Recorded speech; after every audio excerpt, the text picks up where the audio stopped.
السلام علیکم ورحمۃ اللہ وبرکاتہ۔ کیا حال ہیں پیارے بچوں؟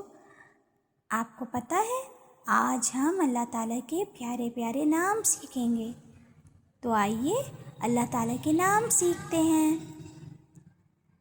اس سے پہلے آپ کو پتہ ہے کہ ہم اللہ تعالیٰ کے نام کیوں سیکھیں گے؟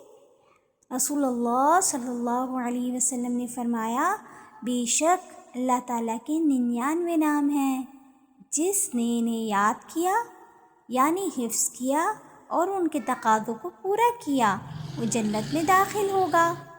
ہم نے اللہ تعالیٰ کے اب تک 3 نام یاد کر چکے ہیں، الاحد، الواحد، الرحمن۔ آج ہم یاد کریں گے الرحیم، نہایت رحم کرنے والا، الرحیم، نہایت رحم کرنے والا، الرحیم، the most merciful، الرحیم، the most merciful۔